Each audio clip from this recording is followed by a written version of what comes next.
This episode of Capes and Lunatics Sidekicks is brought to you by Tweaked Audio. To get awesome headphones, go to tweakedaudio.com and use the coupon code Southgate to get 30% off, free shipping, and a lifetime warranty. Or you can get there through the link on our website, southgatemediagroup.com. This is Phil Perich, and you are listening to Vacation the Lunatics Sidekicks Podcast. Yeah, whatever. Ben Riley, Spider-Man's clone. He's got a sweatshirt. Yeah, that's Emily different, and he's blonde hair. Previously on the Scarlet Spider cast. Sound like a bland, Jan. A couple of balls down the gob.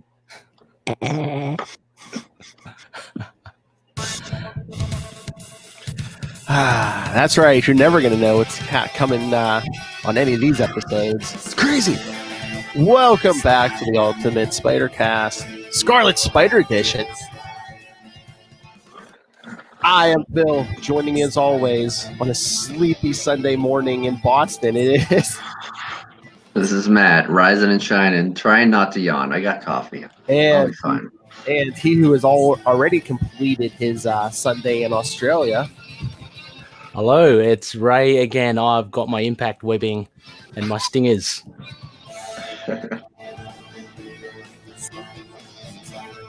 That's right.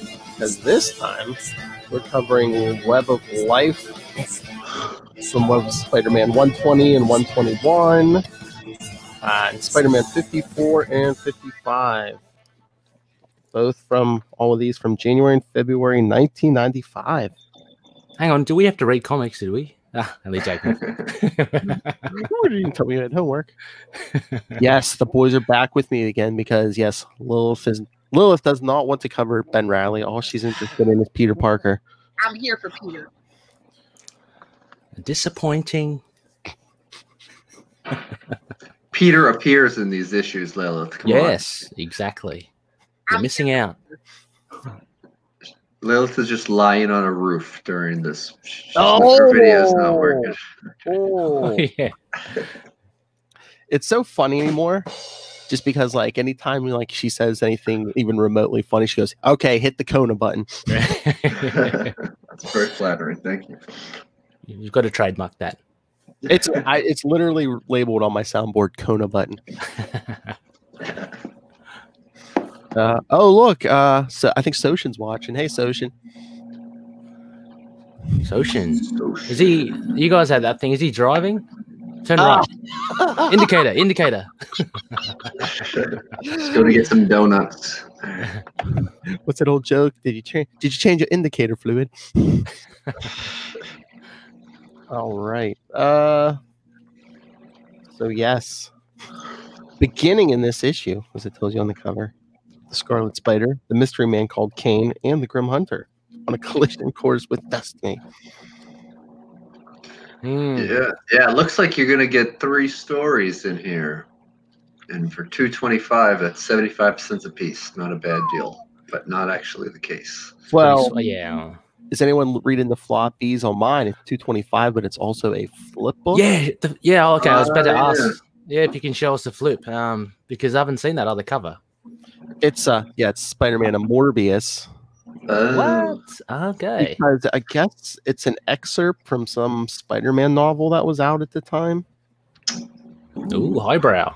Oh, here it is. A sneak peek of a story from the upcoming Byron Priest multimedia Berkeley Books, The Ultimate Spider-Man anthology of short stories about the one and only web spinner.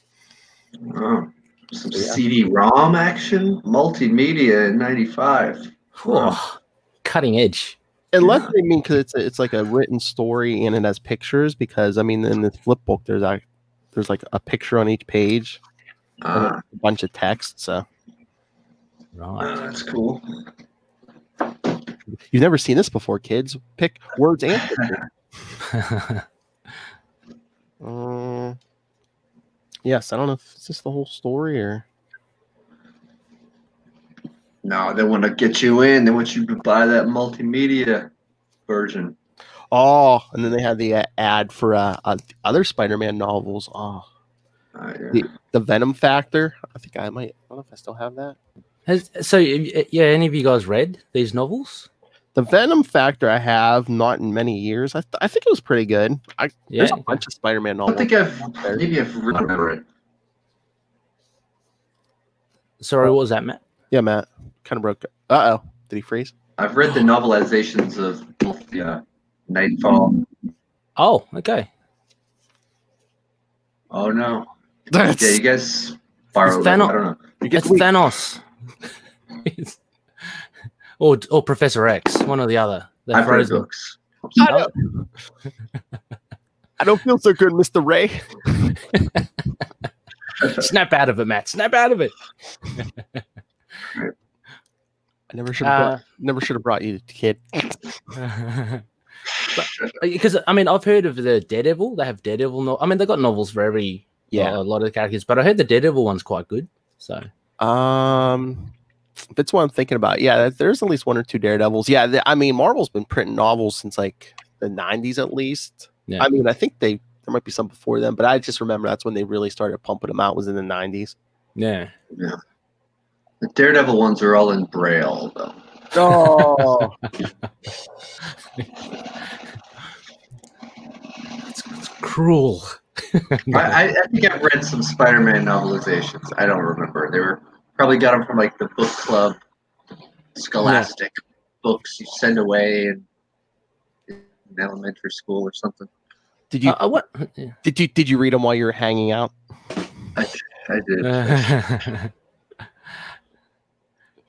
Yeah, I wonder if would that be available digitally? Do you reckon these days? I mean, they're pretty hard to find. I mean, maybe. I don't.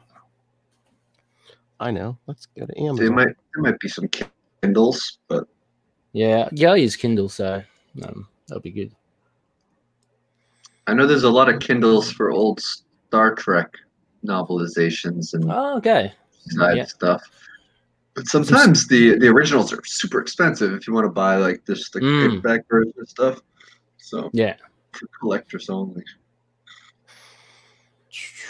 I'm seeing. Oh, Spider-Man: The Venom Factor is on Amazon. What's like $200? Well, no, there's damage. There's a hardcover for $20. Oh man, paperback is $18. What? I know. Maybe, and they wonder why. Because I believe. Yeah, true. Print runs low. Yeah. Get someone to crank up the old machine to press it out. Oh, that's how we do it here. What? How do you do it over there? Just the old crank. Yeah, that's it. Oh yeah, it's saying like I think it was 1994. So yeah, that's why it's so much. A marvelous year that was. I love how Ray we started talking about a book club, and now we're actually talking about books. Well, you know, bringing some class to this podcast. That's it. Yeah. Lucky I'm not into knitting. Don't joke. I've heard people talk about knitting on their podcast. Oh, really? Shout out Diane in Alaska. Her and her sister talk about Walking Dead, but she's a knitter, so every so often you'll hear her talk about knitting. Nothing against knitting. It's great. Oh. Yeah. I love Ray. I offend no one. No. My cousin's a knitter, you know.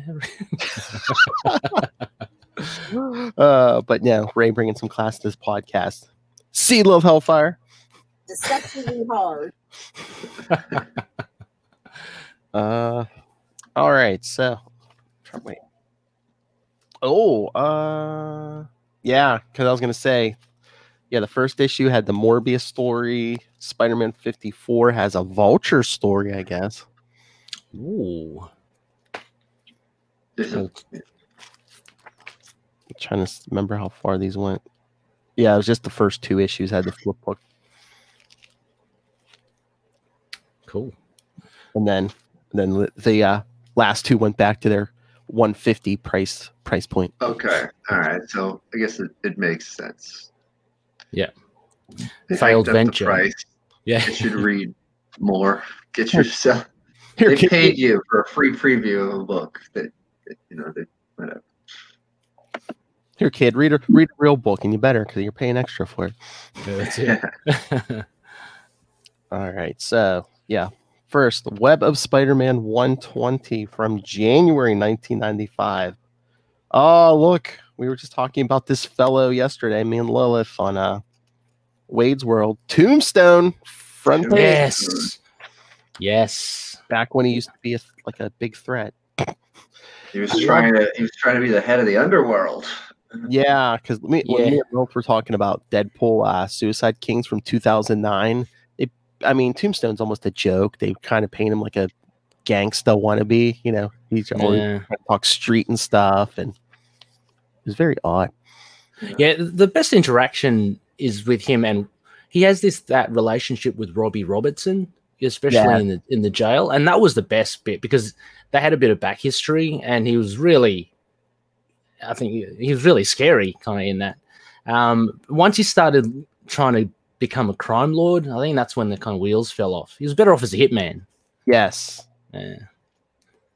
Yeah, they kept like just trying to add to him over the years, and he's a great character. Like, I mean, so I can understand why they probably would have wanted to develop him, but you know, when he's done right, he's like a big threat. But if it ain't broken, you know.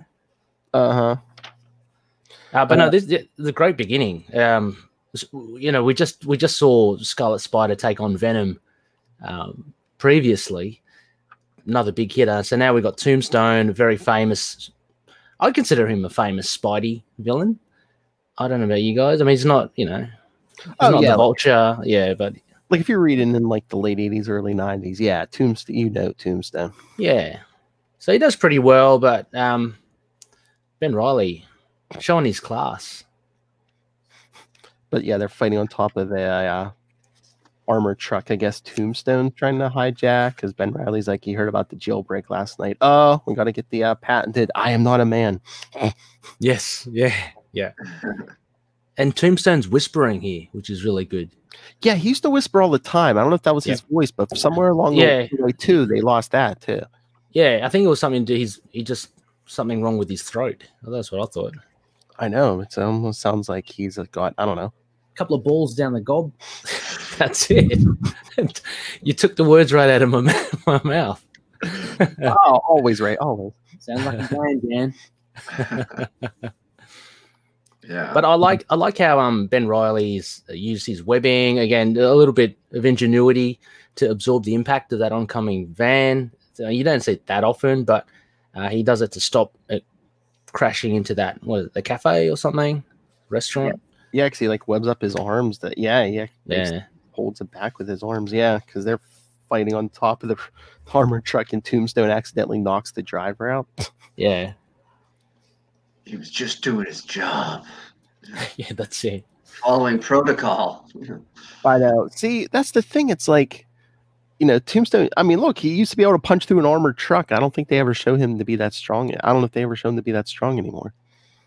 Yeah, and he should, because, I mean, well, I'm even kind of suspect about how he's kind of laid out here as well. I mean, it's a big hit that Ben Reilly's given him, but he's meant to be, impervious, quite strong, but that's kind of like the big KO for him. And down he goes. I guess Scarlet Spider's, just as strong as Spidey, so maybe that explains it.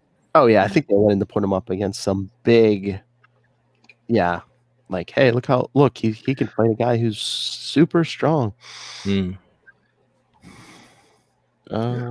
just nice to see Ben Reilly putting away a Tombstone, not like sad Ben Reilly putting away a Tombstone French bread pizza out of depression. Character evolving. Yes, Tombstone pizza is depressing. Boston pizza, happy. Yes. Pizza owners. Arkansas, Boston pizza, shout out. Delivery, pickup only. And I just love, like, once again, just like with the Venom stuff, Ben Reilly's thinking Tombstone is Spider-Man's old foe. Just another in a long list, apparently, and he should be Spider-Man's problem.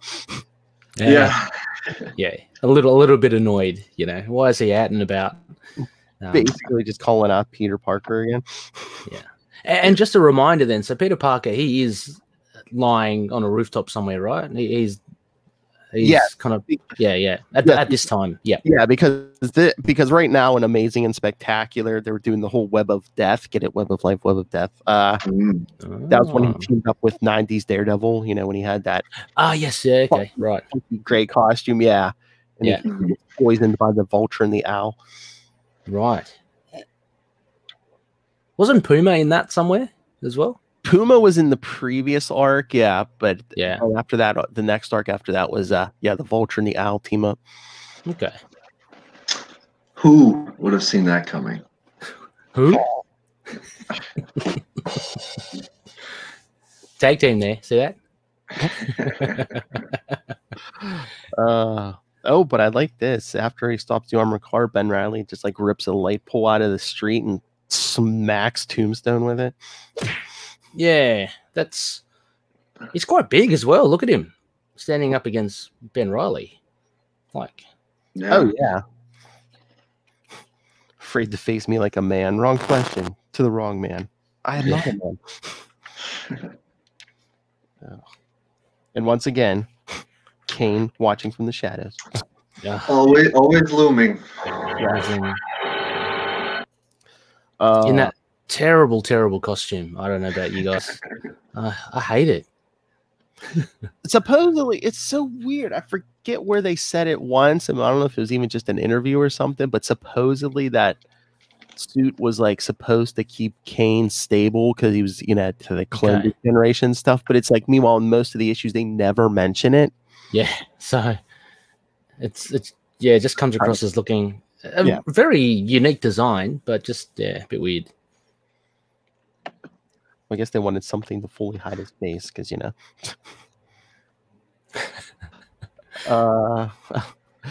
but then, they go to the Kravinoff estate. And I love how they have an editor's note to correct somebody's writing because they're like, this house has stood empty since, Craven died. But then it's like, editor's note, except for the brief period recently when Julian operated out of it. Yeah. Right. And it's weird because I think later, I don't know, maybe he has another estate, but Craven also has an apartment too, or like a penthouse, a mansion. And I was like, wait, did I miss that it was an apartment? But no, it clearly says estate. I don't know. Maybe he's just the landlord of the building. He's the superintendent. Cool. What a superintendent. It's great. Super villain attendant. But yeah, so and does he always have to stand naked? Is that necessary? I mean, against the hearth, I understand. Pretty cold outside. But I think that. How can you tell? But no, I think that's like a Craven thing because I think didn't Craven start that in Craven's last time? Yeah. Some weed fetish. He could just be drying his buns by the fire. That's it. Anaconda don't want none. But I mean, so the Grim Hunter was defeated by Spider-Man in Spider-Man 50, so now he's all obsessed. He wants to hunt him down. Yeah. And sorry to hop on it again, but speaking of 90s costumes, again, apologies if you guys hate this, but I just found it atrocious. His costume, the Grim Hunter, he's a little bit of everything, but all of nothing. You kind of know what I mean?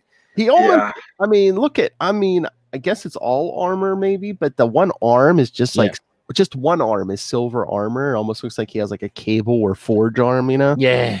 I think that's what they're going for. It's just, it's weird. I don't think it's a cyborg arm, though. It's just armor. Why wouldn't you have the same armor on both arms? Yeah. Yeah. Yeah, and then the giant lion skull with hair over the shoulder and sort of old Wolverine costume underneath. It's the same color, but with some leg stuff because 90s. Of course, the pouches. But this is quintessential 90s right here. This is pouches out of the pouch. But everything else he's got a ponytail. Just a lot of accoutrement. Yes. Ah, look at this 2-page ad on the next page. Oh, look at all this 90s goodness. Marvel swimsuit issue. Oh yeah, I still got mine. Do you? Yeah. Have you guys got it? Or No, I never had that. Is that the one with Quasar like lying by the pool? I think so. Yeah. Is that the one with the Punisher and like a skull Speedo or whatever? Yeah. Wait, is She-Hulk on the cover of that one? I think I might have that. A Sidelock or something. It's I don't know. I can't remember. It's probably okay. Yeah. That was a hoot. Oh, no. One and only. There must have been two, because here it's saying it's advertising a Marvel 1992 swimsuit magazine and a Marvel 1993 swimsuit magazine. Oh, wow.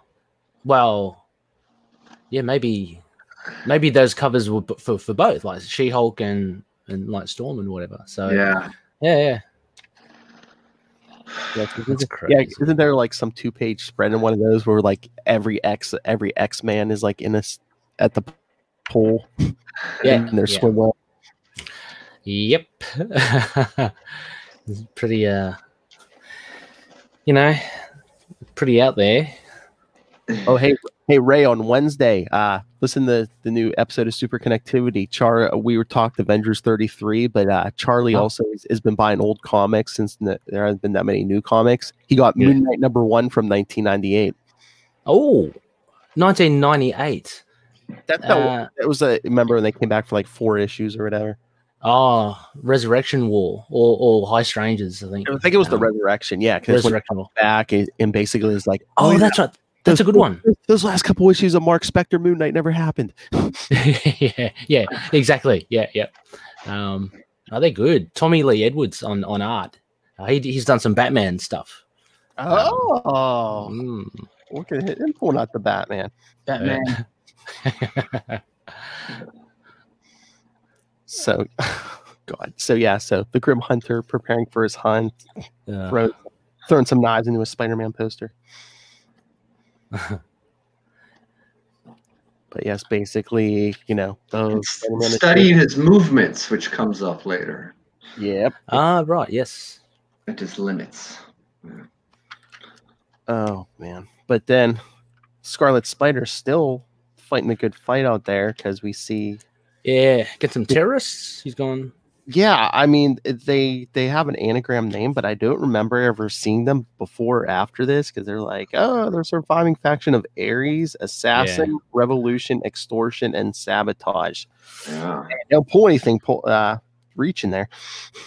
Yeah, exactly. Ares, God of War. True. They're all trying to blast Spider-Man. Looks like laser gun. Because I'm surprised those pzzz aren't pew pew. And they all look like NFL super pros too. Oh, that's right, kids. You better do a deep dive on your '90s comics if you're going to listen to that. But yeah, Ben Riley's just swinging through terrorists. Oh, look, our friend Ken Ellis is back, trying to get him and Betty Brant are fighting over the story. Jockeying for position. Yeah, the guy that named Ben Riley Scarlet Spider. That's right. The bane of his existence. Yeah. Oh, darkness is your ally. Bane of his existence. Stupid nicknames are your ally. Oh my God! If you guys get to watch the Harley Quinn animated, you have to watch it, because they just play Bane. He's just like the butt of jokes, like every. Oh, really? Oh my Lord! We got 2 likes on this so far. No. Soshin, Quantum Zone Superfan Soshin, and Ray, the power of Chad. Hey, Power. Hello, Power. Power of Chad. They're not going to like Ben Riley making some horrible rhyme joke saying, more boys with toys that make noise. Oh, boy. Oh boy. That was my other discovery. Was it Friday? I discovered you can watch with ads. NBC has a free app where you can watch stuff. I was watching some free Quantum Leap. Oh yeah. Oh yeah. Yep. That's a good series. Yeah, well, yeah. But like I said, it's free. We just have to watch a couple ads. Ads? Who needs ads, eh? Oh, are you a little hellfire? You'll pay whatever it takes. She does not want to see an ad. Oh man, I got CBS All Access for our upcoming Star Trek show, and I watched with ads for a couple episodes, and then I just had to upgrade, get rid. I couldn't take it. Really? Let's get rid of it. Yes, that's one of the great things. Yeah, my wife got me a subscription for Valentine's Day. I didn't even have to ask. She just paid for no ads. I'm like, oh, thank you. Oh, that's cool. Nice. Sounds like a plan, Jan. Yeah. But yeah, Ken Ellis and Betty are arguing over who gets the story, and she's like, "I was here first," and he's like, "By taking my car from the Beagle garage." What a call to be like, "Yeah, someone stole my car. Call the car." Yeah. Side story. Car thief reporter. Oh, gosh. I like how Ken seems to be barking out questions to him while the police are barking out orders. And Scarlet Spider consciously avoids both of those things while looking at Betty Brant and wondering about his identity problems. He's multifaceted, this guy. Yeah. He does well. Either that or he just zones out. Yeah. But I've got to shout out again. Is it Steve Butler, the artist? Betty Brant. A really nice panel there. It looks really good piece of art. Hey. Yeah, but yeah, I love this art. Just those action scenes with Scarlet Spider taking out, some impact webbing, some stingers. Yeah, it's definitely my favorite art out of this arc, I think, because he sorry. Well, just gonna say Betty Brant just staring at Scarlet Spider. I know she's got a mission. She's on a mission. She's staring at me, but it's not recognition. I'm not the man she ever knew. She could have been thinking about something else, like, oh, I wonder if I kind of, put the washing in, or Did I see that sweatshirt in a store window? Yeah, exactly. At the museum, right across from that hot dog cart. Yeah. But again, Ben Reilly bagging on Spider-Man's, thinking the real Spider-Man never seems to be around anymore when you need him. He must be too busy bouncing through that new brownstone with his gorgeous wife. Yeah. But see, Web of Death for why Peter's not doing that. He's not bouncing anywhere. But that's not like jealousy. He's like, man, yeah, he's married to that hot redhead. He's never on the street anymore. Well, he's literally on the street, isn't he? Oh no, he's on the roof. Yeah. And he's thinking, as long as the May's in a coma. Oh, it's Kane thinking the spiders will never be far from each other while she's in a coma. Glorious shot. And for the podcast listeners who don't know Kane, a brief description. He's got veins and stuff coming all over around his body. I don't know what it is. As you mentioned, it makes sense if it's some sort of suit feeding or repressing his degeneration.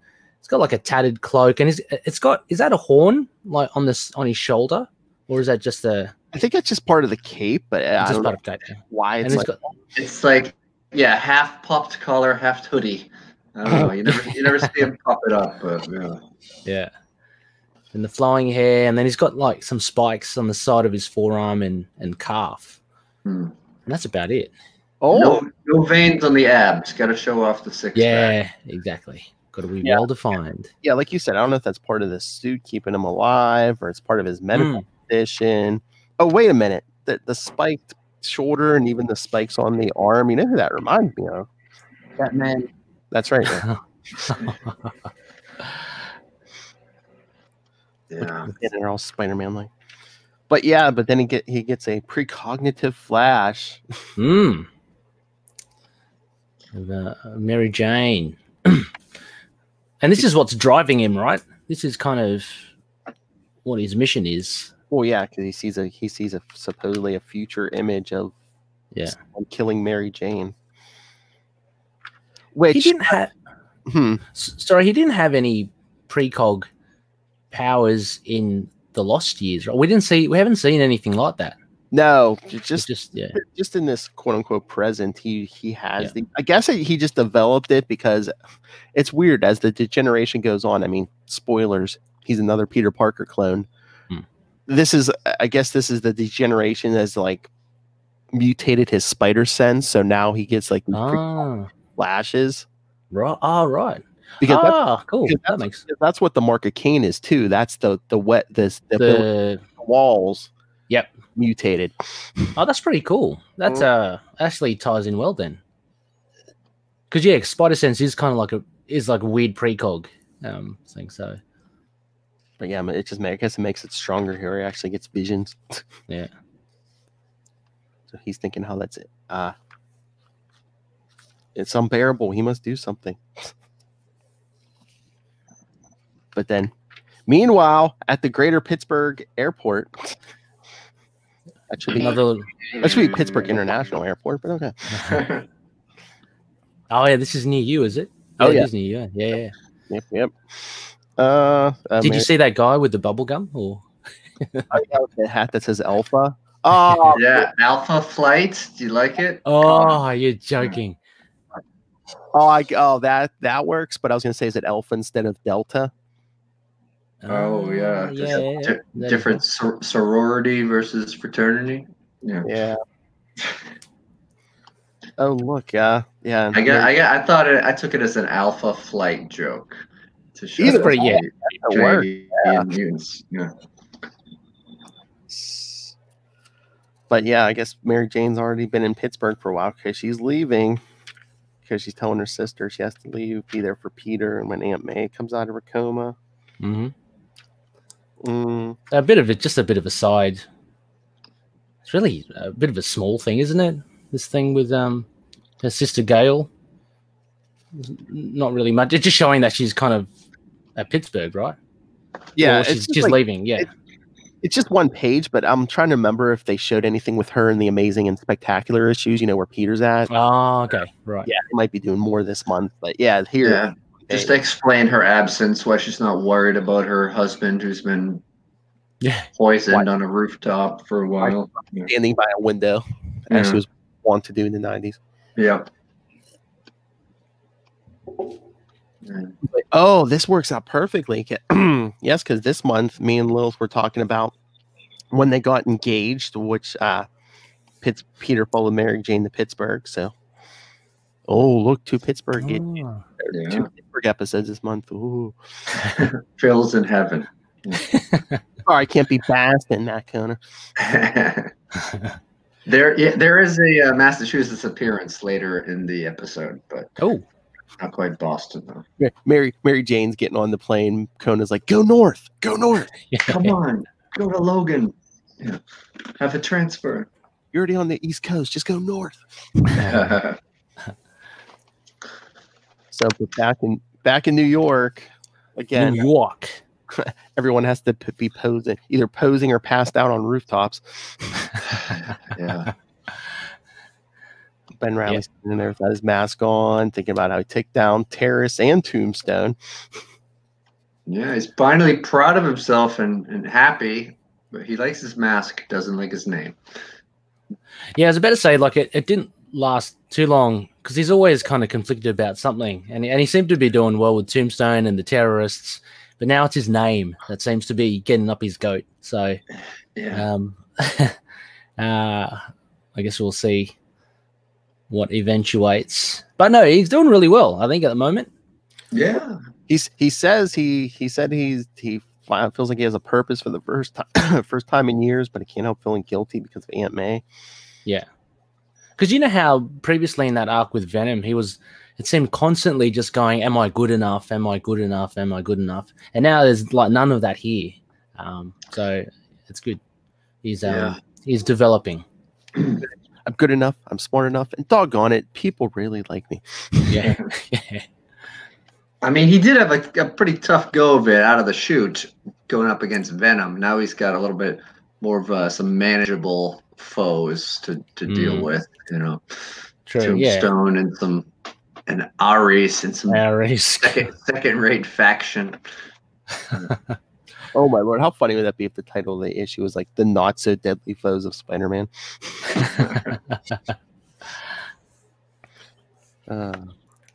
But back at the aircraft carrier, as the authorities are cleaning up, the Grim Hunter shows up because I guess he's tracking Scarlet. Or always thinks he's tracking Spider-Man, but it's Scarlet Spider. Yeah. Yep. And he gets following that spider scent. Yes. Yeah. Well, there's a bit of a sticking point there. I want to. We'll get to it, like the scent whole thing. I think again there was a bit of an editorial problem there, but because when you're jumping between two books. Yep. Yeah. Oh my lord. Bullpen bulletins. Oh yeah. All these 90s books. Fantastic. What's hot and what's not this month? I don't have the floppy one. It doesn't say hot. There's no hot or not monitor. It's cool meter or whatever. Yeah, no cool meter. Just a bunch of articles, and then the stuff that's on sale now, like Fantastic Force #3. Oh wow! Fantastic Force. Wow. Yes. Yeah. Oh, Kona Darkhawk 47. Oh wow, that's far. That's near the end. Wow. Captain America 435. It's out off the top of your head, Phil. Well, it has the description here. Captain's new protege, Free Spirit, meet King Cobra and his protege. Wow, Free Spirit. Yeah, I remember the college girl who dressed up in red, white, and blue. Yeah. Oh, there was a Punisher Year 1 miniseries. Because it says 204.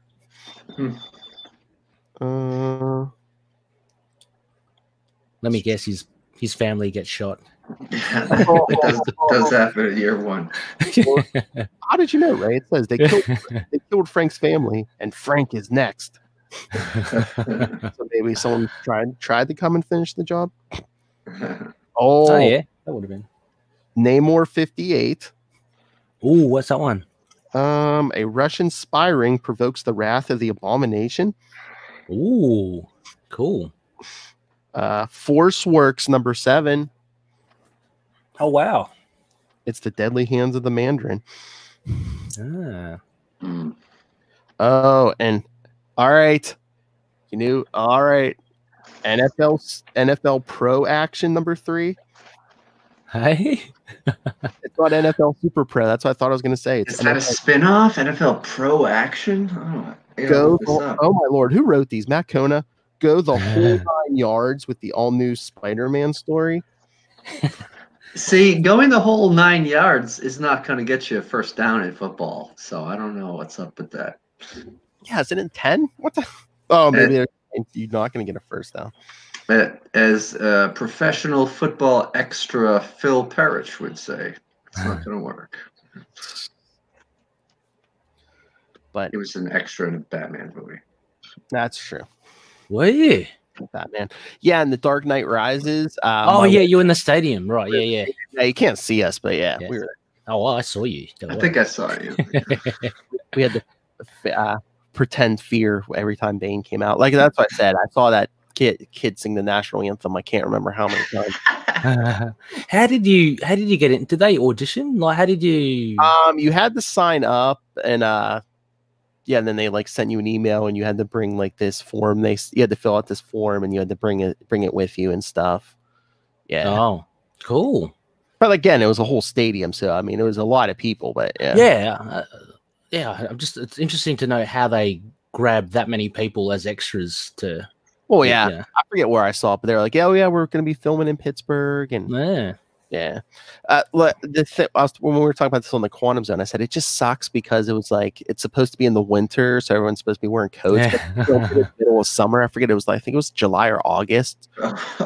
So anytime the cameras rolled, they're like, "Oh yeah, put on your coats." It's like, oh man. In your ice blocks. Oh god. Yeah, because when we left, I was so sweaty and I was sunburned because I am pasty white. So, Oh, but that's mad. But yeah, I mean, it would have been nicer if I was on camera, but Yeah. But yeah, anyway, so yes, the Grim Hunter just... Yeah, showing he's got claws under his feet. I guess it's See that? an animal or something. Yeah, but like it's just a weird... So how does he walk? Yeah. I know. It doesn't look like they're retractable, but maybe they should be. Yeah. You know, like those skates with those Oh, yes. in them. The kid. Yeah. Yeah. All right, I'm just waiting for Matt Conan to say, I have a pair of those. No, I never had a pair of those. I remember. Remember what? Yeah. Don't leave us hanging. Growth charge, so I was like, no! I want to hear about The most important. No. it wasn't worth it. Whatever I said. Comedy gods stopped him. They're like, no. Yeah, censored. Censored. Don't tell the story. 86 it. The internet gave him the big hook, and they were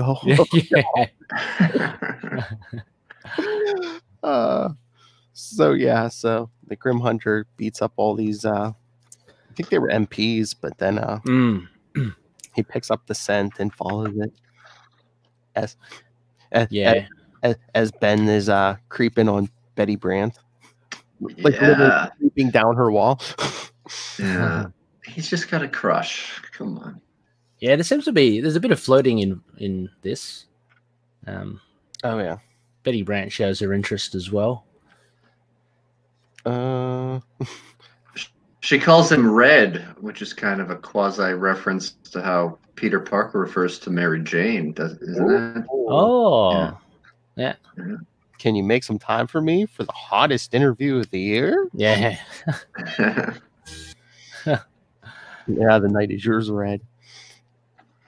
I mean, he probably appreciates being called Red rather than Scarlet, since he hates that name. You know?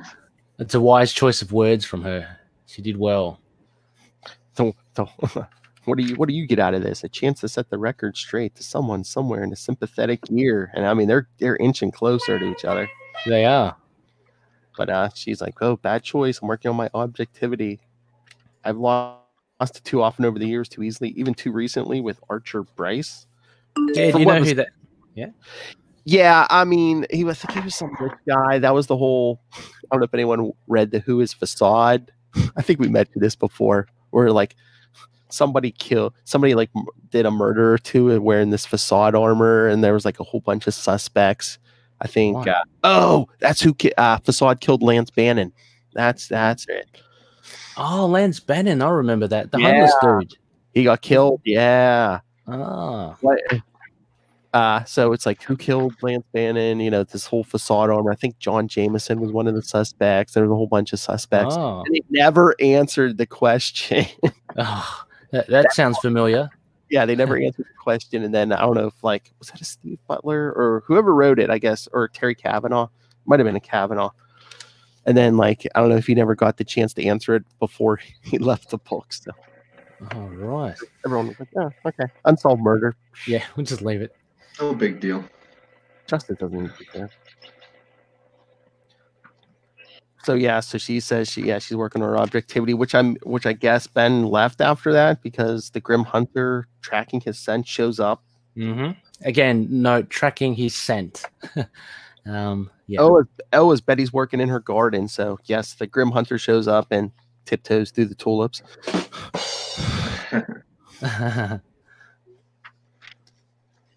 But yeah, where's the spider? You just missed him. Missed him, yeah. Oh my lord. Yeah, I mean, he wouldn't have killed her. I mean, even I know they're trying to create that suspense, but you know, he's got some honor as well, doesn't he? I think so, and I think that, and I think he's so determined just to battle Spider-Man that and of course, and he says like in one of the last panels that he allowed her to survive in case he needs bait for Spider-Man. Always calculating. Yeah. But she was kind of wearing like a sweatshirt too, although it's like off one shoulder. But yeah, the 90s were big for sweatshirts, at least here. Oh, okay, right. I mean, the exposed shoulder was a late '80s thing too. I remember seeing that. In, yes, very teen much. comedies. So yeah, but it's timeless. They should. I think that I don't know if it's still popular today, but I don't know. That's my fashion tip.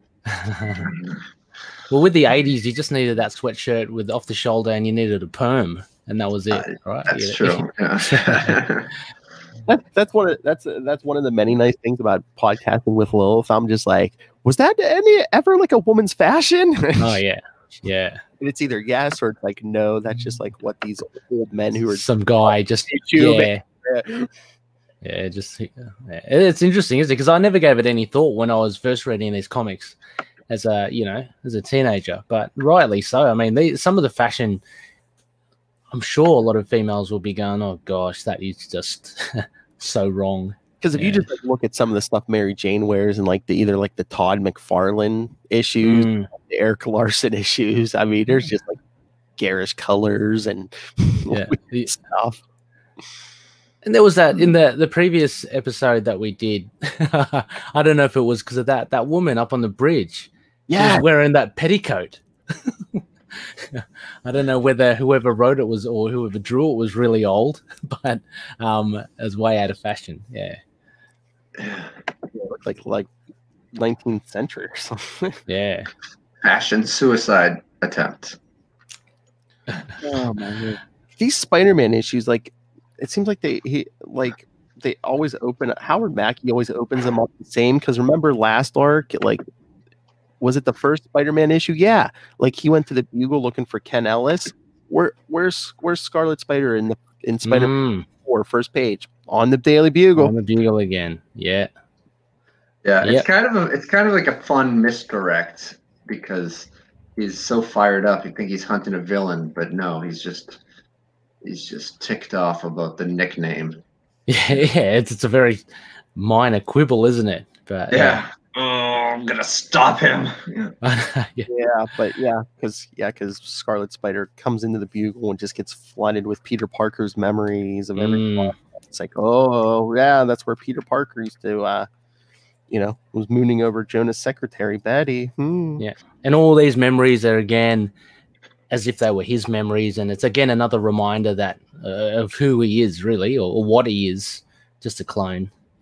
Yeah, you just think about it. I mean, it's so weird that you always get like hit with all these memories that aren't yours. Be so weird. Yeah. But then he runs into the real Jonah. Yeah. Yeah, startled out of his reverie. Yeah. Imagining Betty with bangs. Yeah. Oh, what? Yeah. What did you say? Betty with bangs? Betty had bangs back then, right? She doesn't have them in the issue before. Oh, yeah. Yeah, bangs. Yeah. Nice bangs. Where's your shoulder? Yeah. Man, showing some shoulder. They call that clavicle cleavage. Oh my lord. That's weird. Yeah. Okay. Sorry. But yeah, I love Jonah. He's like, I'm no fan of costume vigilantes. This is private property. I'm thinking, have you ever tried this when anyone is like trash the Bugle, the Scorpion, Dr. Octopus? No. Trespassers, I'm filing charges. Yeah. I don't know, but it's weird. It almost looks like he's half giving Scarlet Spider a chance, because he's like, I hear you've been doing a lot of good things since you arrived on the scene. It was really weird. It was really mixed. He wasn't like hot tempered and just like having a go at him. It almost, like when I first read it, he was kind of there was a sense of that he was reassuring him, but he decides at the end, nah, like I still don't like you, and that's yeah. Well, he says, he's like, I'm not buying it. We're going to be keeping an eye on you if you slip up. But that from Jonah, that almost seems like halfway encouraging, because if it was Spider-Man, he'd just be like, yeah, you're a menace. But because I'm like, how do you know this isn't just Spider-Man in a different costume, Jonah? Exactly. Sounds like him, Exactly. Same build, I'm sure, and He sells papers, so respect. But it kind of leads up to Ben being able to kind of tell him off and feel good about it. Again, just with the name. Oh yeah, I'll get my lawyers onto you. Yeah, like your people have been calling me the Scarlet Spider. It doesn't make me happy. One of my lawyers contacts you. Yeah, and swings away. It's like that felt great. It's great to tell off this guy I technically have never met before. Yeah, exactly. And then we have the lurker. We got the stalker. Yeah.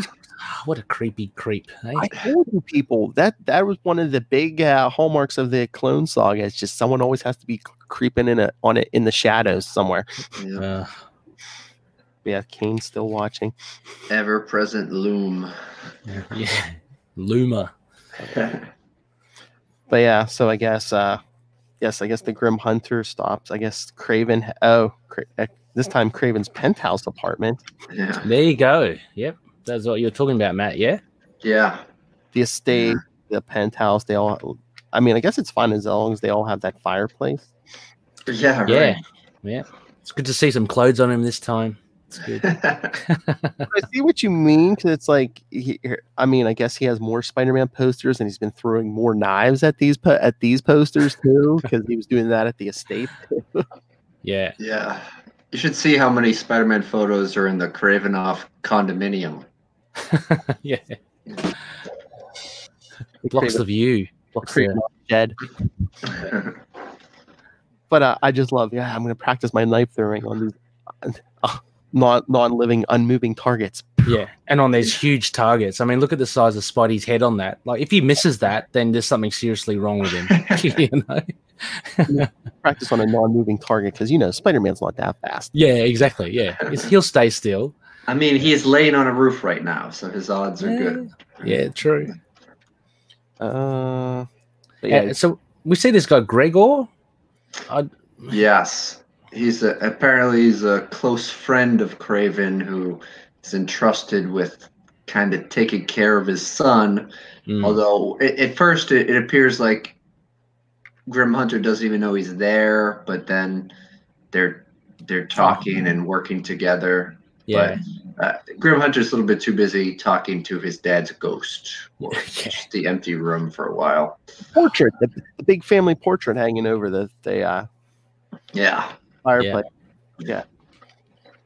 But yeah, because he's saying he followed the scent to Betty's apartment last night. I know the spider will return to her. She's hot. I know the spider will return to her.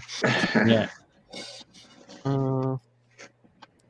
Yes, family shame. Family shame. Spider-Man made many cracks about my father's loincloth. I must avenge the family honor. Yeah. But meanwhile, the next evening, Ben Reilly goes home, runs into Gabrielle again. Yeah, back to his Fleabag hotel. Yeah. But she's a diamond in the rough, isn't she? And kind of perks Ben Reilly up. Yeah. Certainly. Yeah. But so he's got the kind of subtle advances from Betty happening, like on the rooftop, and now he's got Gabrielle, like, That's what he's thinking. Yeah. Last night Betty, now Gabrielle. He's like, yeah, things are starting to look up as he sticks to the ceiling. Yeah, that's right. He's so a Kona. It's like things are looking up as he clings to the ceiling. Yeah. Some subtle sight gags. Yeah. On the last middle of that page, and outside, Kane walks. Jeez. He may as well just press his face against the bloody window and just like, Ben, can I watch? Yeah. Oh, creepy. Oh, but then meanwhile, we have to check in with Mary Jane for one page. She's a stomach ache. Apparently, the poutine that they served on Alpha Flight didn't go so good. Yeah. The Canadian bacon did not exactly. Yeah. Formal complaint to Canada about their flight services. Do they have flight numbers or letters? Was it flight A?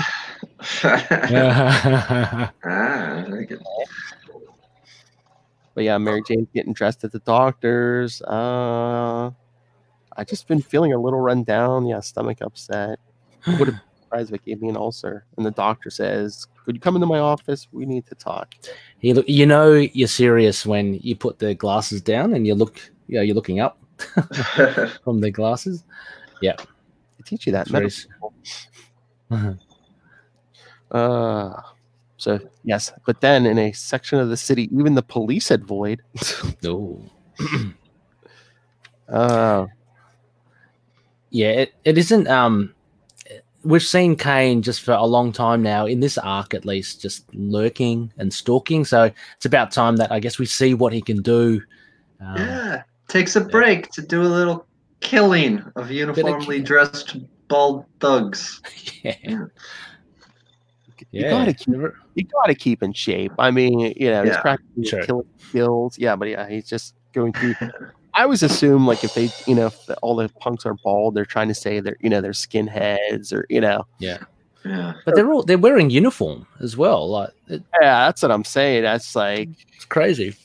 I mean, it's a bit over the top, isn't it? It's like, oh, Kane's a killer, but oh, did he kill some Nazis? Okay, it's okay.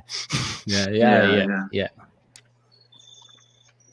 Because he's even thinking Parker and Riley are sleeping. Let them. Right.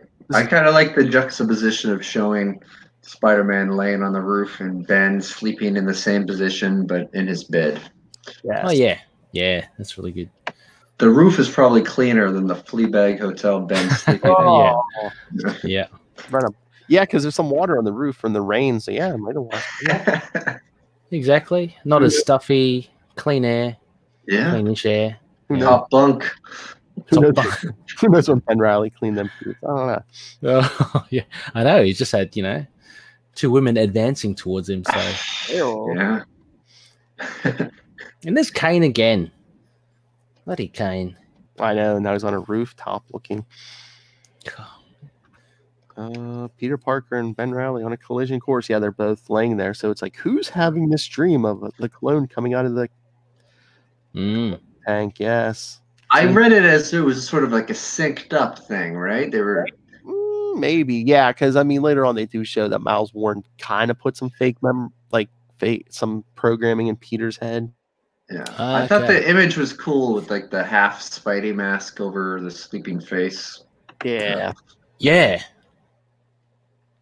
a bit of a play on the classic half face, the Spidey Peter Parker. Because while those two are dreaming, Kane's in pain. They show. Oh, poor Kane. Pain? Kane pain. Bit of Kane pain. Kane pain, yeah, which you don't know why, but, they reveal later clone degeneration, yeah. Yeah. And Ben Riley wakes up. No, it's starting.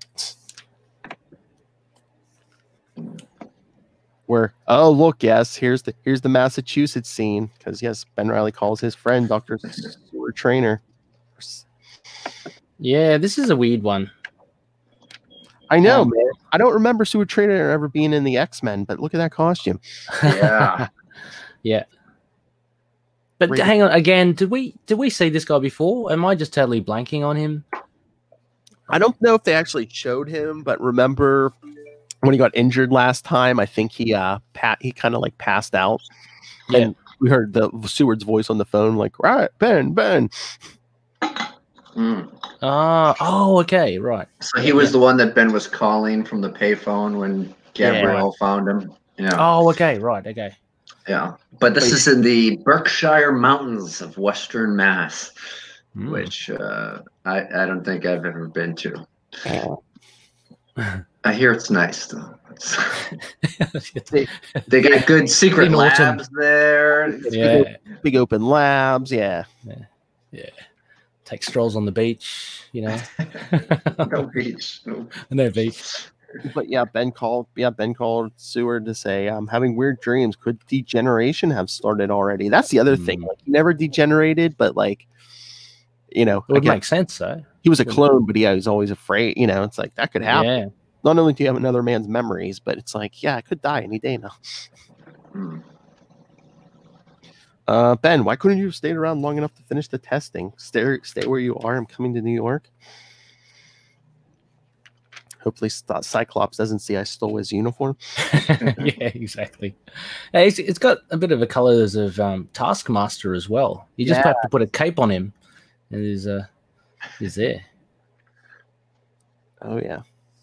He's just waiting for some Walking Dead fan to knit him a cape. Come on. Nice. Nice. A short time late. So yeah, Ben can't sleep, so he goes web swinging and swings right to Betty's house. Of course. Well, this is before you up texts, so. This is for Netflix and chill. Okay. Yeah. VHS and chill.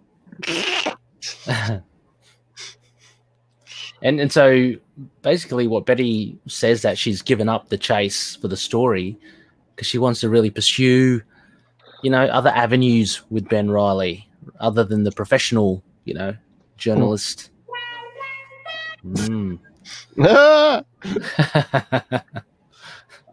I know I should be afraid of you, but there's something about you. I can't describe it, as though I've known you for a very long time.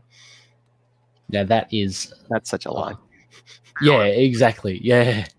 But for Ben Reilly, though, that resonates, It's like, ooh, because I'm Peter. I was like kind of Peter.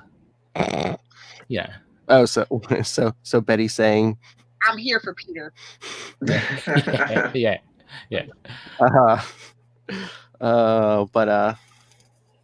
all of a sudden, wow. Here we go. Here, because the Grim Hunter shows up. Oh, he clone blocked them. Blows up his spot. He just got to hand-holding status. That's right. Oh, no, there's going on. Yeah. No wonder Ben Reilly's angry at him. That's right. Who are you? Idiot. Who are you doing? Who I am. Yeah. And you know why I'm here. And look at that lion head, as you're saying, Matt. It's getting bigger by the minute. It's huge. Yeah. He's like, who are you and why are you dressed like that? Yeah, exactly. Should have been like, listen, Thundercat, come on. Yeah. Give me like a half an hour. Are you Wig Man? What's going on? Yeah. So, but then we get our obligatory one-page Hiccup Raven. He's in New York. Yeah. Trying to track down. Yeah. Tracking down Kane still. With this guy with one of the worst haircuts. Oh my God, yeah. The officer who definitely fell asleep first at the party. Yeah, exactly. Well, he probably just came from the party. He doesn't know. He still doesn't know. Yeah, he doesn't really seem that interested in helping. He's just like, I've never even seen anyone from Utah. I didn't even know it was populated. If Jacob Raven wasn't so obsessed with his mission, he'd probably be like, yeah, exactly. Yeah. So they talk a little bit the Kane killing patterns, throwing it back. They're weaving the stories together from. Oh yeah. But hey, we got some fingerprints. If your boy's been fingerprinted in New York, we'll find them. They're getting closer. Yes. But back to the fight. Ben's like, you got the wrong man, mister. Betty, go inside so I can talk to this gentleman calmly. Yeah. She doesn't want to go, but you tell her go. The woman is not in danger. You're the one I seek. Did you hope that in changing your costume I would lose your trail? Yeah, a man cannot change his scent as easily as his clothes. Yeah. I have no idea what you're talking about.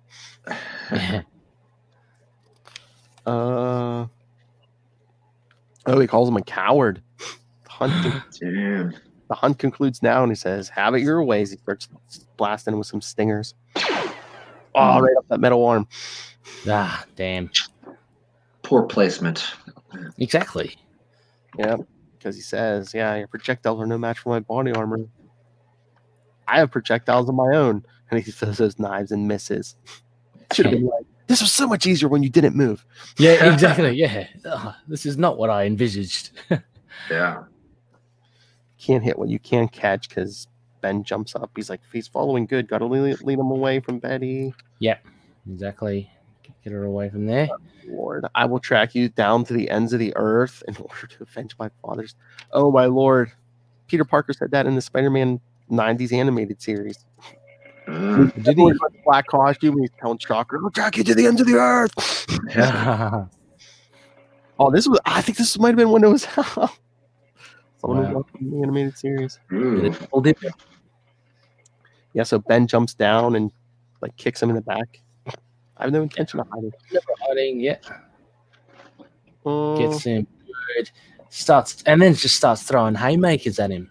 Yeah. Like, a bit more, you know. He's like, you underestimate me. You expected my father, but I am stronger, faster than Craven. He's like, wait, Craven, you're Craven's son. Yeah. And of course, you know, Grim Hunter still thinking it's Spider-Man. It's like, you idiot, you know who I am. Yeah. He's saying he's like better and faster than his dad. Yet he's also kind of like with that spear, like because Craven never really had any energy. You know, he didn't have like any tech like this, right? It's the '90s, Ray.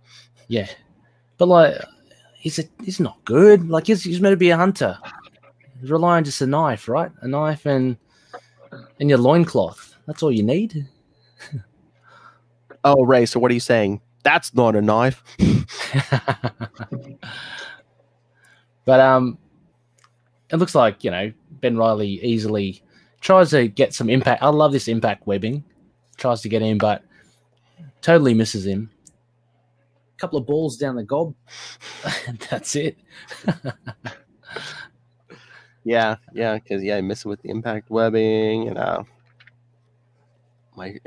love how he's giving Ben Reilly the Reader's Digest version. My father was driven to his death by you. Yeah. But then somehow he finally figures it out. He's like, no, it cannot be. You are not him. The scent is the same. That is curious, but of no consequence. The fighting style is slightly different. Yeah. So he only knows because of and he says this out loud. It's because it's the fighting style that's distinguished him from Peter Parker. Yeah. And so he just leaves him, as all good hunters do. You're not the one I want. Oh. Which is funny because he seems like a worthy foe, Ben Reilly. Mm-hmm. And you see later on when Kane encounters Grim Hunter wasn't going to fight. You know, it wasn't interested in Kane, but then found him a worthy foe, so decided to track him down. Yeah, I mean, we'll get into this. It's I don't know if it's because he wouldn't leave him alone. I don't know. Yeah, it could be. Yeah. So Scarlet Spider comes down to check on Betty. She's packing heat. But basically saying, no, I shouldn't have thought I could have a life. Yeah. Yeah, they turned real angsty. And It's a '90s Scarlet Spider. Come on. So yes, that was part two. But yeah, I get what you're saying, Ray. The scent is the same, but the fighting style is different, which they're going to contradict themselves. But in the next issue, yeah. But and again, it's like if the scent is the same, how would Spider-Man change his scent? I don't know. Yeah, it would be easier to change your fighting style than your scent. Yeah. So this is weird. Yeah, we're part 3. We're in the middle of an arc, and it's like we have a guest writer, Todd DeZago. Yeah. Phil Gauzier breakdowns. Yeah. And finishes. Yeah. Weird. So we got like a writer and artist change midway through an arc. Oh, wait a second. I'm trying to. I wonder if this is when Steve Butler left, because I thought he left suddenly, maybe. Oh, okay. Oh, I can't remember if he was in the next issue or not. So yeah, I don't think he was. Yeah. Yeah, so he might have just then it might be suddenly left. Yeah. Right. But that's a shame because he was on. I mean, not to say that he was like Bagley, but he was very reminiscent of Bagley. His style. Yeah. But yeah, I think Butler, I don't know if Butler and Terry Cavanaugh left suddenly. So Cavanaugh. But yeah, this one is just a group of thugs, like they're terrible. Homeless woman just like stealing stuff out of her shopping cart. Yeah. Until again, Kane beating up on some thugs. Oh yeah, more than beating up, he goes for the kill. Oh yeah. And then I don't know. What did you guys think of when he stepped on the photo frame? Steal it. I know. Was that like a picture of her daughter or something? Yeah, and he's just like, Yeah. I guess they kind of show Kane's not too nice of a guy. It's like, oh yeah, they have to. That was basically just showing that he didn't do it for heroism. He just did it because he wanted to kill. Basically, yeah. And it's like, you're nothing for your petty trinkets. Yeah. Well, I guess Matt Kona's not in Sewer Trainer's lab because that internet keeps freezing up. I know. I keep just hearing. I don't know. I have only enough internet for 2 issues. Oh, yeah. Oh no. But we're talking. Yeah, we just said Kane. Yeah, beat up those thugs, but he cared nothing about the homeless woman stepping on her picture. Yeah, just to show how badass he is, basically. Yeah. I don't know if it's a Twin Peaks reference, but Twin Peaks was a big 90s show concerning the murder of Laura Palmer. And it always shows her framed photo. And her mom, like, yells at it and screams, Laura, when she dies. And I know this is a couple years later, but I thought maybe there was a little bit of a tribute there. So, that could well be. Yeah. Yeah. But yeah, but meanwhile, Ben, I mean, this part's smart. He's going to Peter. He's trying to find Peter because, if the Grim Hunter is tracking Spider-Man by his scent, he's like, oh, his next stop's probably Peter. Yeah. Right. Grim Hunter. I'm here for Peter. The first snow of the season, which adds some kind of neat atmosphere. Yeah. Oh yeah, there's a little joke in here as well, isn't there? Later on, anyway, about the street. Anyway, I can't remember. Miracle on 34th Street. Yes, that was a good sight gag. Yeah. Yeah. Because I guess the streets are slick or something. So hydroplaning on the snow. You can't brake or you'll skid out. Yeah, because driving tips. Listen up, Social. Don't stop suddenly. Yeah, so this cab's about to run over this woman and her baby until Ben stops it with his webbing. And I thought we was dead for sure. It's like a miracle. Yeah. I see you, guest writer and penciler. Yeah. But I guess we're back at the Kravinoff estate, not the penthouse. We've gone back to the estate from the first. Like bouncing around between estates. I guess he's only comfortable getting naked at the estate. Yeah, that's true. He's got no qualms about having another guy upstairs just watch him. Well. It's just great. But yeah, he's standing there all naked. Out of the pouch, boy.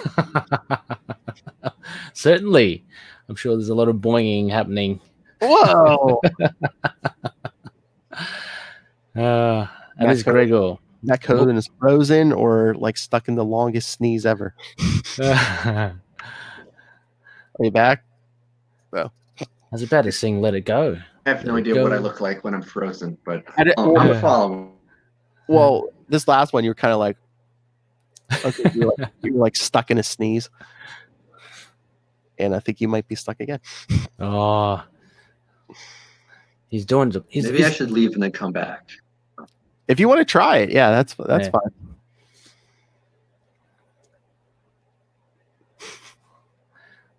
Tell your wife to quit making those TikTok videos or whatever you guys do. Yeah, I'm gonna remove you from the stream, I think. All right. Cool. Oh wait, that's right. Oh, that's true. I could probably add him and take away. Something's happening. Something's happening. Spinning. I wonder if you're like logged off or whatever. So I wonder if he's not there to add. Yeah. I don't know. Here we go. Oh, I can. Oh, there he disappeared. He disappeared. Kicking out of my studio. I'll be back. He should have said that. I think he probably would have. Oh, there he is. Let's see. There you are. Take two. I don't know. You don't have to hold it up for me. I'll catch up. I'll jump in, but hopefully it works better. I don't know what's going on. This Berkshire's laboratory-esque internet I'm dealing with. Well, since that got a little disruptive, Matt, we decided to start again from the beginning. So Web of Spider-Man 120. Right. Kane is first looming. All right. Yeah, Ray wants to stay up till 4 a.m. Yeah. But yeah, Gregor is watching Vladimir, worried that he's going insane like his father. Yeah. And then we get this. I think he mentions it's here, isn't it? That he mentions that he's kind of like the son that he never had, or was that before? No. Yeah, son of my closest friend. Yeah, I think it's from here. Yeah. Yeah, your father allowed me to share in your pride. Yeah. How easy it was for me to seeing you the son I never had. Yeah. But see, all you people who complain that, all the women in the 90s were just like half naked in comics. I mean, you got a full on naked Grim Hunter here. Yeah. You don't get any more naked than that. Well, Well, I mean, you got a shadow over. Yeah, I mean, as naked as you can get in a code-approved book. So exactly. Certainly svelte. So that 6-pack, yeah. But yeah, so he dresses and gets ready for battles. The helicopter ready. Oh yeah, that's right. Oh, but then we get a 2-page Jacob Raven update here. Oh. Yeah, they have a bit of an argument about why such a pro killer would leave fingerprints at the scene. So the other detective, Connor Trevane. First time we've heard his name, right? Right. Sure. Yeah. I think so, yeah. But and his hair has changed color. Yes. Got to do something after that atrocity in the last issue. Yeah, exactly. And I know change his identity. And I know he has many, but this is not one of Ray's Connors. So. Oh yeah, this is another one. Yeah.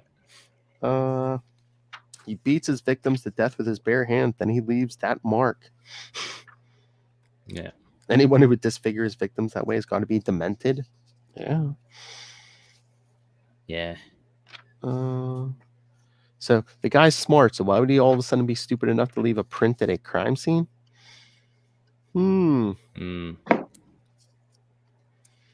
Yeah.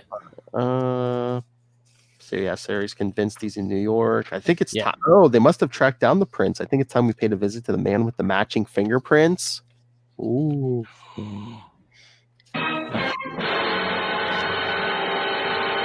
Still takes everything. Yeah, everything seems to be converging. Oh Lord! All right, it's the Clone Saga. So yeah, now it's Ben Reilly hanging out in the shadows by Peter's apartment. Yeah. Yep. Switching vantage points due to a chimney. Well, yeah. Was like the wind freezing, so he's trying to use the chimney at least to like block the wind, I guess. Yeah. But he's like, yeah, it looks like I beat the Grim Hunter here because I didn't stop at home to get naked. So. Yeah, exactly. But also, he's kind of looming because he's not looming to get Peter. He's looming to stop, the Grim Hunter. So try to intercept him. But being the loomer, he gets loomed on as well. You see, even an even higher building behind Scarlet Spider. There he is again, Mr. Kane. And he takes out like a chimney or something.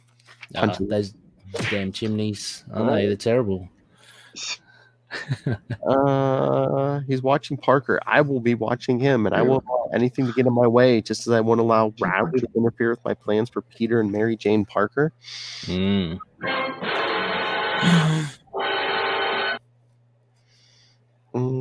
Yeah, so because at the moment though, sorry, Phil, what we see and what we think from Kane is that he's more concerned about Mary Jane, right? There was no real mention of Peter Parker. Supposedly, yeah, but then here he's mentioning them both. Yeah. Although, I mean, I don't know if he's mentioned it yet, but he kind of, at this point, Kane thinks Peter is the clone, so he wants Peter to have this good life. So that's why he's always after Ben Reilly. He's like, "You're not going to come back and take your life."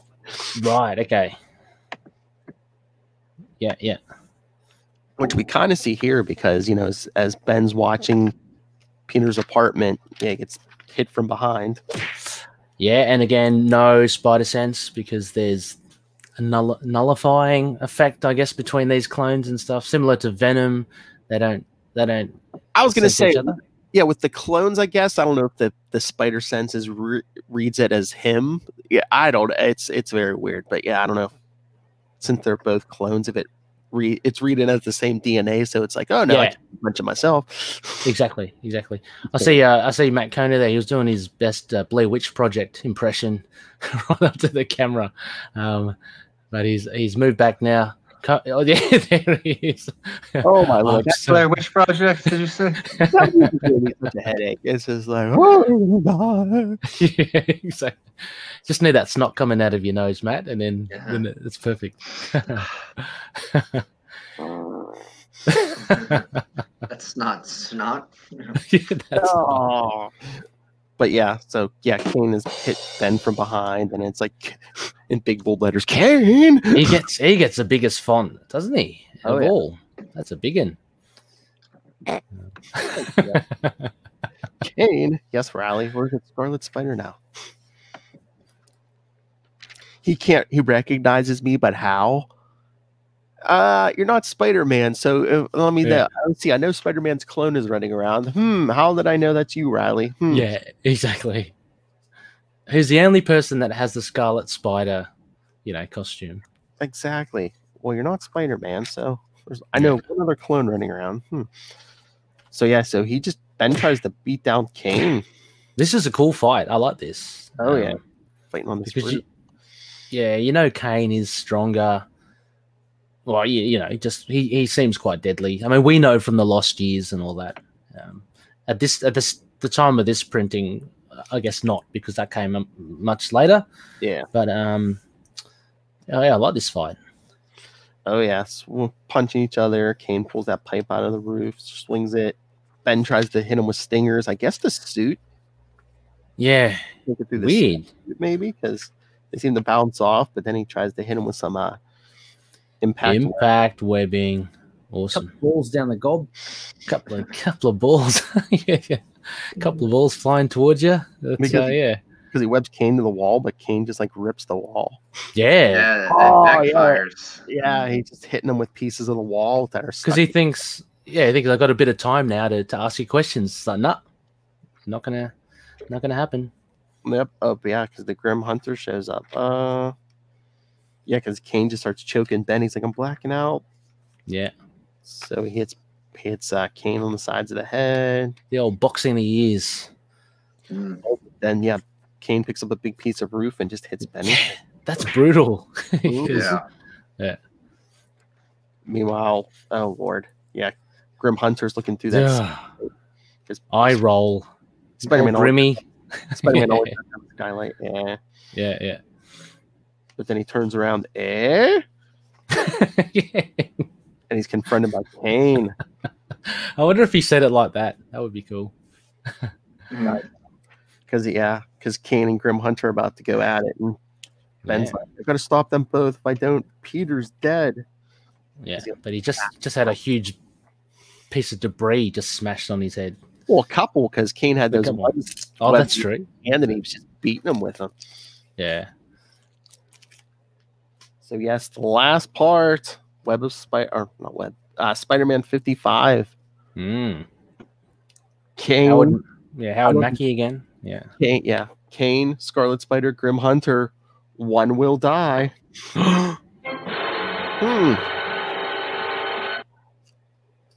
Let's face it. Did you guys pick it from the beginning? When you first read it, Matt, did you know who it would be? Hold on, he's thinking. How about you, Phil?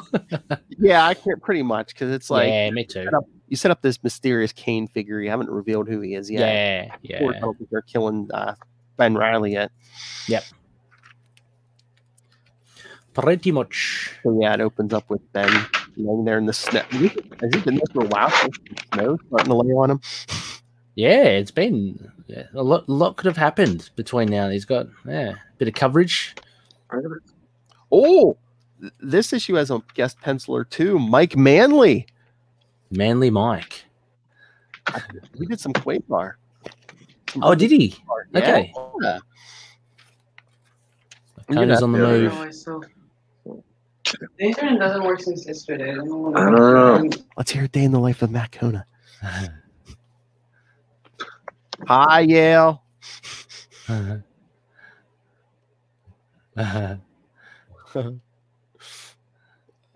Sorry, I was. Okay. That's it. We wanted to hear a day in the life of Matt Kona.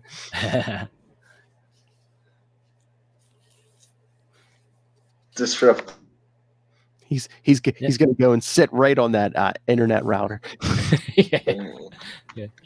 Work. All right, on it. Yeah. He's using it as a chair. He's sitting right on that router. Excellent. No promises.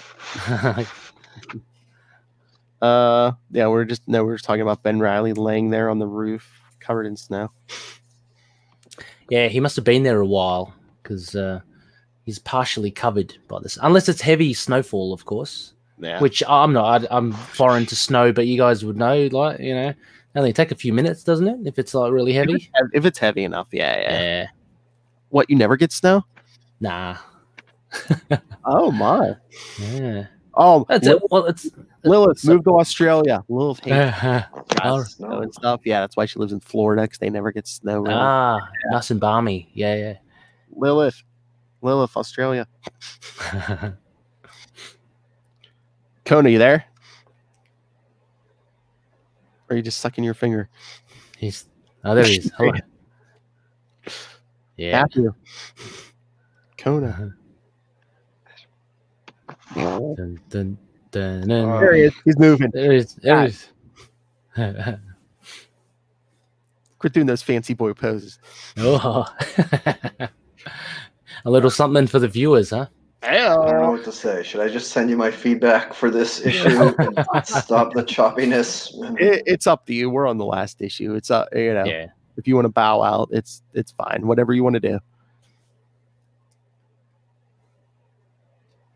If you want to bounce around your brown skin, I don't care.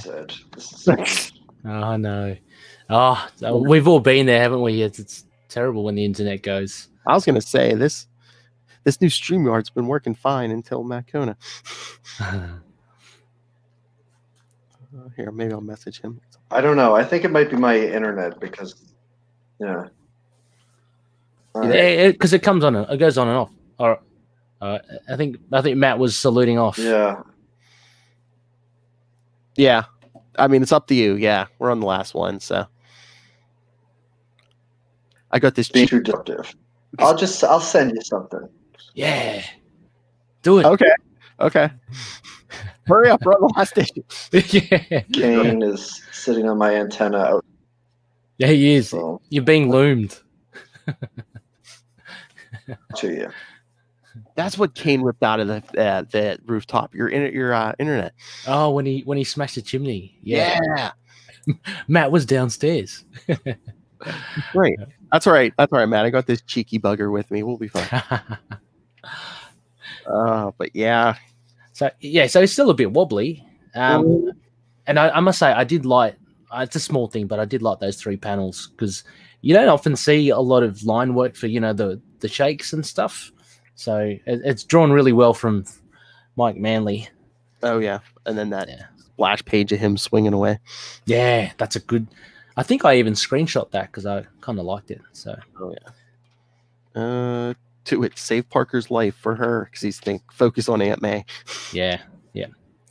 Block out all the other stuff that's been distracting him because he's had a lot of Betty and all that. So yeah. But meanwhile, on a nearby rooftop, Kane and the Grim Hunter are going at it. Yeah, this is. I mean, I was looking forward to this as well because they're both quite, bad in the deadly sense. So it was interesting to see how Grim Hunter more like if you gave me 3 of them, Like, I'd say Kane would probably be seem to be the most powerful out of the three of them. Yeah. So yeah, that was good to see. Yeah, because that clone generation for some reason like increases his strength for some reason. I don't know why. Yeah. But yeah. And his hatred for chimneys, because he does it again. Yeah. he got that chimney.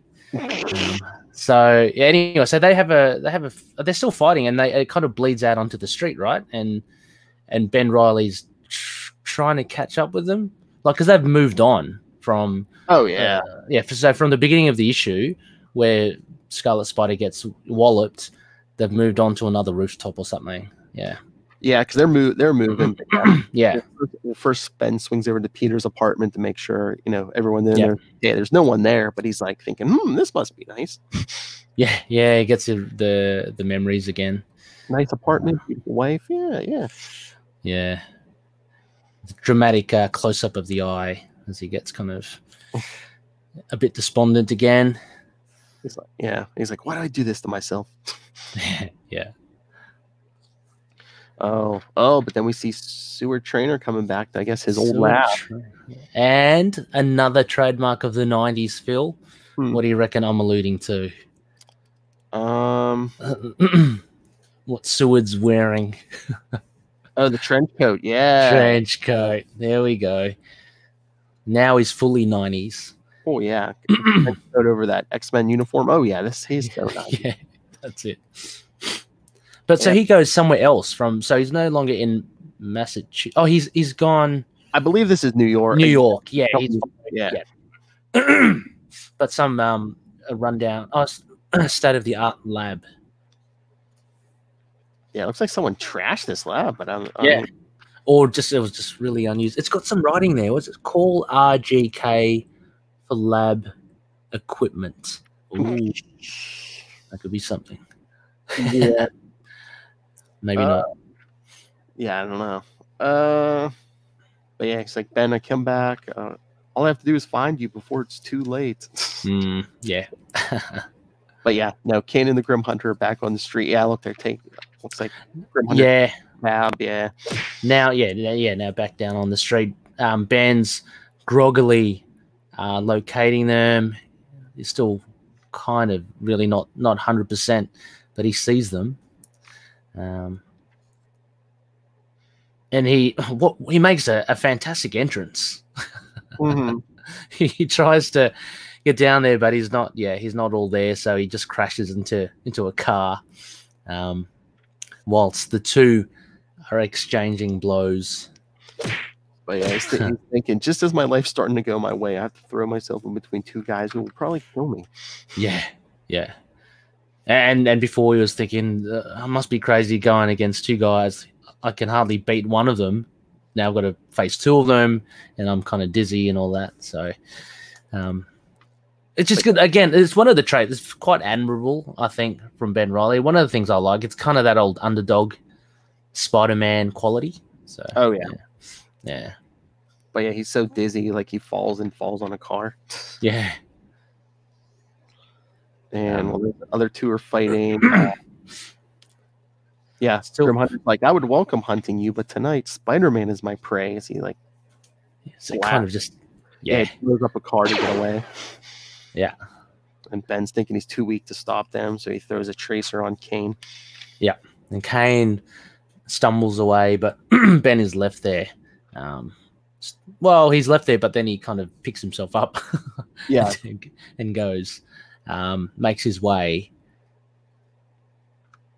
Yeah, back to his old apartment. Yeah.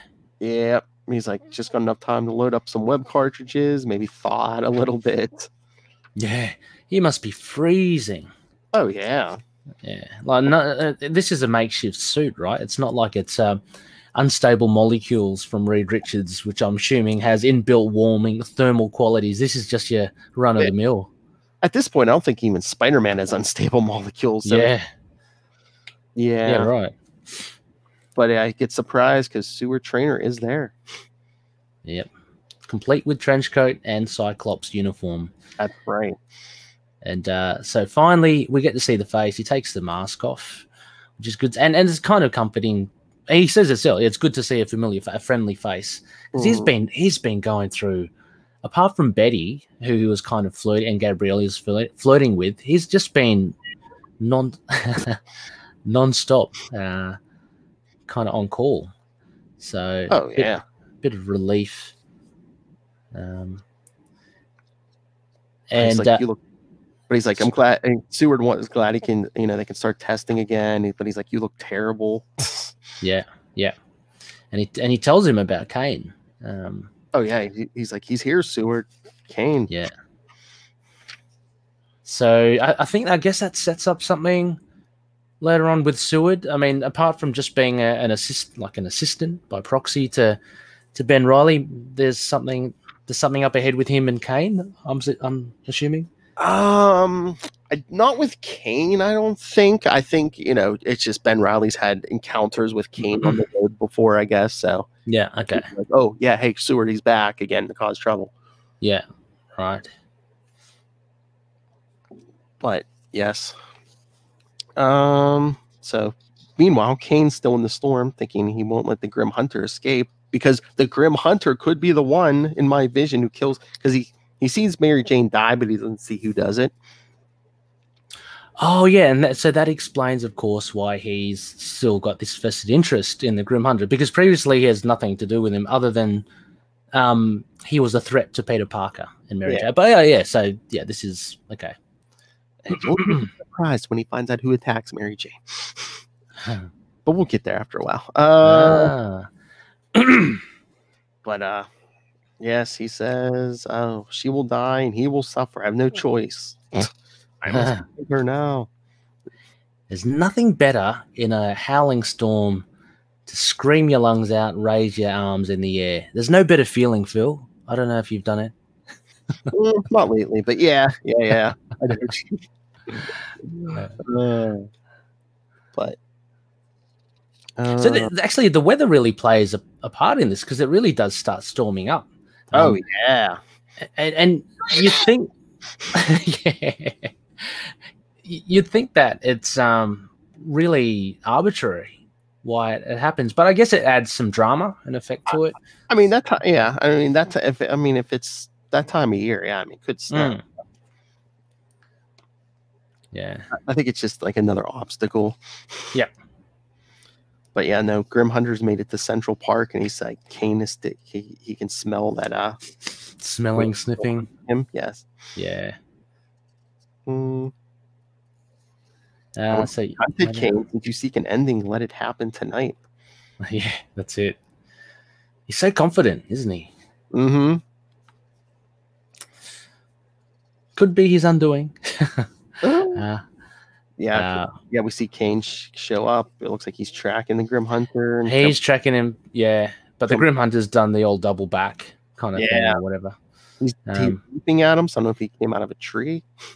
Yeah, that's what I kind of thought. That's where the track stopped. My lord. But I'm just looking at some of these. Oh, it's another Bullpen's bulletin. But did I hear you say on your show you never read Thunderstrike? Yeah, I've never. Oh, you have to. If you can find it. I think the whole series is like 24 issues or something. Oh, if you can read it, it's good. Really? Because I saw Thunderstrike on one of the Quasar covers, so I know he's going to be featuring there. Yeah. But yeah, okay, I should. I mean, like, it's I don't know, just weird, isn't it? So that is Odinson, isn't it? What, Thunderstrike? Yeah. Oh no, that's Masterson. Okay. After Thor comes back, he right. basically gets his own weapon and his own name. Yeah. Cool. So 90s, but it's awesome. You would love it. All right. And so Kane and Grim Hunter are duking it out. Yeah, and Scarlet Spider seems to be more of a hindrance. Like, they don't seem to really. Oh, he gets in there and he kind of impact webs Kane. Yeah, a couple of balls. I can get another couple of balls. But again, he just makes light work of the impact webbing. I like the what is it? I like the exchange here. So Kane goes, "How many times do I have to beat you down?" Yep. A few more, I guess. Yeah, it's and every time you do it, come back and try a little harder. Unless you kill me for this. Yeah. it's so kind of a humble response. You know what I mean? It's not like, yeah. Like I know I'm going to get beaten, but I'm going to try. But yeah, I would just, and then he tries to hit him with the stingers. While Kane's going, killing you would make things too easy. Yeah, but he's souped up his stingers though, hasn't he? He's put in some paralysis. He put some little tips, venom tips. Because I was about to say, throughout so far, we've seen the stingers pretty much to be ineffectual. They never seem to do anything. So I'm glad he's kind of changed it up, and we see they're kind of a paralysis thing. Yeah, because I guess he paralyzed him for a couple seconds and punches him into the ice. Yeah. And then again, this is another admirable thing. He dives in after him. He doesn't want to kill him. So still, I think that's really good. Oh yeah, because he dives in to try to find Kane, but he can't find him. He's gone. So, all right. So Ben Reilly swings off to go. He's I'm gonna go dry off and try to warn Parker about this. So yeah, that's a lot to see Ben Reilly in this issue. Yeah, pretty much. But hey, the Grim Hunter's just out there. Yeah, don't worry about it. Yeah, he totally forgot about him. It's kind of I guess he's going to warn Peter, but still, it's like, why didn't you just try to defeat the Grim Hunter? Then you wouldn't have to warn Parker. The panel of him diving into the lake, the Grim Hunter's right there behind him. I know. I guess maybe when he came out of the water. Yeah, he's gone. Several minutes later. Yeah, true. Yeah. But no, but it looks like the Hunter is still tracking Kane, or no? Yeah. Yeah. It would have been better to let me escape. Yeah. He's relishing it. Now you are like a wounded great beast. He's got all these visions of grandeur about the hunt. But Kane, the survivor, comes in. Oh, yeah. Well, Gregor shows up just as these two are going at it. And it's like they're fighting in the dark, and all of a sudden it's just like a big snap. The battle was over in an instant. All is silent except for the driving wind. So what do you reckon happened here, Phil? Because it's a snap, right? A big kind of final snap, but they both come wandering out. Yeah, it's weird. Yeah, because first you see Kane with a knife sticking out of him, so it's like, but then the Grim Hunter's getting up. Yeah, it's weird because it's like you would think a snap would be like a neck snap or something, neck or a back or something. But the Grim Hunter's certainly still kind of crawling at least, and he's got the mark of Kane, but I'm sure that doesn't make a snap sound. Anyway, it's just a little quibble. Yeah. The snap is the whole kind of this is the moment that we said on the cover that there's someone going to die. I would have thought a neck, but the Grim Hunter gets out like one more sentence. He's like, Gregor, I failed my father, failed you, forgive me, and just like face plants. Yeah, around the head, I guess. Yeah, and there's quite a sad kind of pose at the end, which it's interesting because he's been a little bit of a despicable character throughout the whole thing, but there's a bit of pathos there at the end. More maybe for Gregor than anyone. Yeah. This Grim Hunter is like Kane's first kill, but he takes out an even bigger kill later. Oh. Well, we're not going to cover it because one of the Peter Parker ones, but when Peter, remember I said Peter was poisoned and dying? Yeah. Well, Otto Octavius finds out his identity, cures him, and he's like, and Peter's like, oh no, you know who I am, and Ock's like, I don't care who you are. He's like, I just want my enemy Spider-Man, to be there next time. But after Peter leaves, Kane battles Ock and snaps him. Yeah. Oh wow, cool. But of course, Doc Ock gets better later. Yeah, he's got to. But wow, that's a big moment. Yes, later after the Clone Saga, Ock gets brought back by ninjas. They use some like ancient mystical technique, and then there's like the hand. Is that the hand? I think it's like an offshoot of the hand. Oh, okay. But then it's like, and then the like Ock had like backup memory tapes or something. But of course, the tapes end before he found out Spider-Man's identity. So of course. As is always the way. This is the way. But no, what did you think of these ones? Yeah, I mean, it was fun to recount it and go through it like with you guys as well. But I think the overall and the initial impression was I felt this a little flat compared to the previous arc. I can't remember what I gave the other one. I don't know. I'm just not that big a fan of the Grim Hunter. I like my 90s stuff, but there seemed to be too much of it here. Yeah. I don't think anyone was a big fan, Ray, because I mean, showed up once or twice before this, and then they just killed him off. So yeah, I put it down to poor design. I don't know. That's what I think. I was just really off put by the design. It's really a little bit of nothing, and Kane as well. You know, I'd give it a C. Like that's average, right? That's like really middle of the road. It's not a fail. Yeah. I mean, give it a C. I kind of agree with you. I mean, it almost feels I don't know if maybe the big thing is like halfway through, like Web of Spider-Man changed writers and stuff too. So. Yeah. That, and it certainly does hurt not having Steve Butler. Come in again. I mean, Mike Manley does well, but Well, and that web artist changed too. So I think all 4 issues, there was a different artist on every issue. It was the momentum too. Yeah. So I don't know. What would you give it? Like, I'm probably feeling you on that C. It almost feels like 4 because I don't know. They might be they're spinning their wheels for other stuff, but waiting. But I mean, there's a lot of it's like a lot of Spider-Man stories though. They do cover a lot. There are a lot of little stories, like we see with Mary Jane and Gabrielle. We get introduced to other characters, so there's always something bubbling. But I just feel the main story here. Look, to be honest, I loved the Tombstone opener. That was probably it. So I mean, I don't know if you could say it was a little too 90s. I mean, 90s comics are good, but maybe it was a little bit leaned too heavy into the 1990s.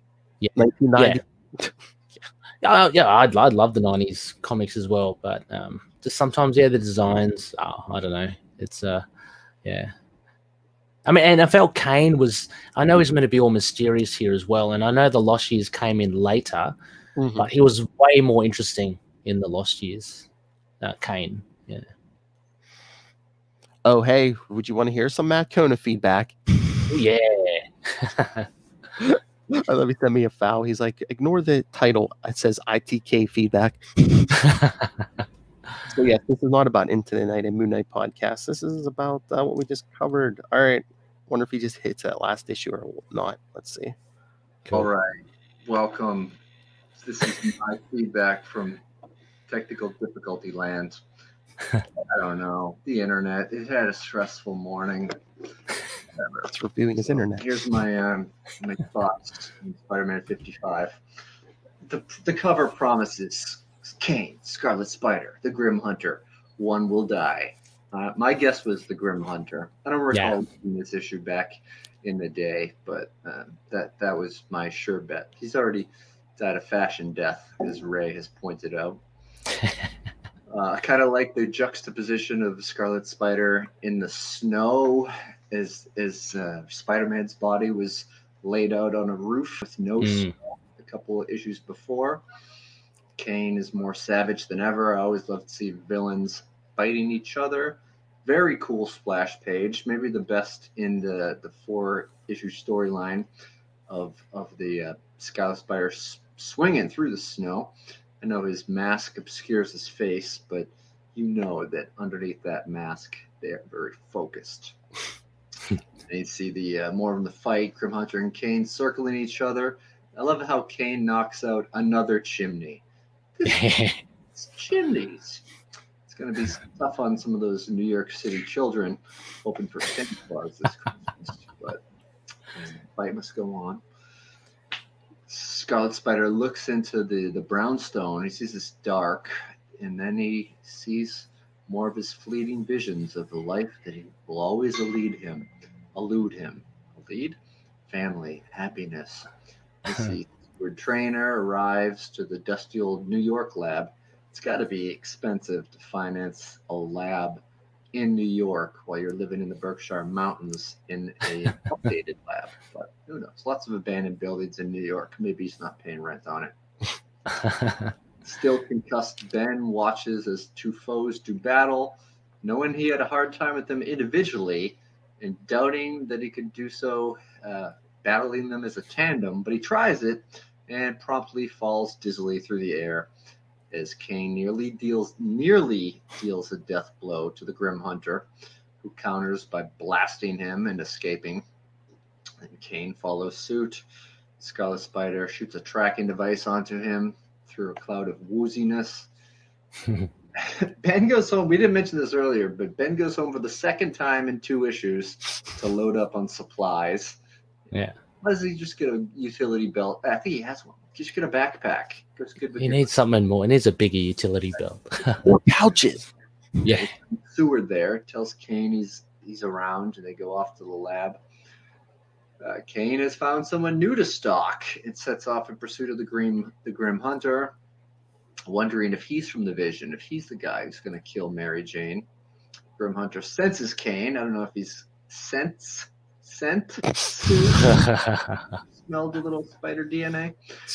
He gets the jump on. Spider whiff. The Scarlet Spider joins the party. Impact webbing, much to Ray's delight. Yeah. With Kane all bound up. Doesn't work so well this time, but the darts do. And it's just kind of odd because the darts didn't really work in their last fight. He upgraded them. Webbing did backfired because he got hit by parts of a building.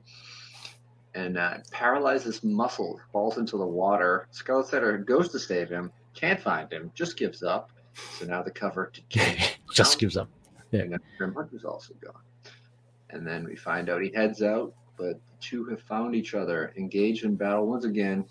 Gregor approaches in his truck, but it's too late. With a snap and a mark of Kane, the Grim Hunter's dead. Gregor feels like a failure, but begins to plot his revenge. So we got more seeds, more issues, more characters, no more bad costume. Oh yeah, remind me. Yeah. Hunter, so that's good. I don't know. Overall, I enjoyed this 4-issue arc. I'd like to see some progress for Ben Reilly. He's still not a finished project. He's working things out, both on the personal level, the Shadow of Spider-Man level, and his own prowess for combat. You got to learn to bring your supplies more often. Don't bite off more than you can chew. 2 villains at once might have been a big problem had he hadn't even entered into the fight. But he's had some successes defeating Tombstone and the Ares guys.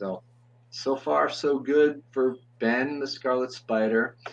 And we'll see how this potential lawsuit goes with the Utah police going through. I don't know. But anyway, I had a fun morning talking to you guys about it. Sorry my internet crapped out on the 3rd issue. And hopefully things will be better soon. As always, you can find me on social media at Matt Kona, MatTKona, Instagram, Twitter, Facebook. All right, everyone. Have a good night. Have a good morning. Keep it Scarlet. Ooh. Nice. But nice.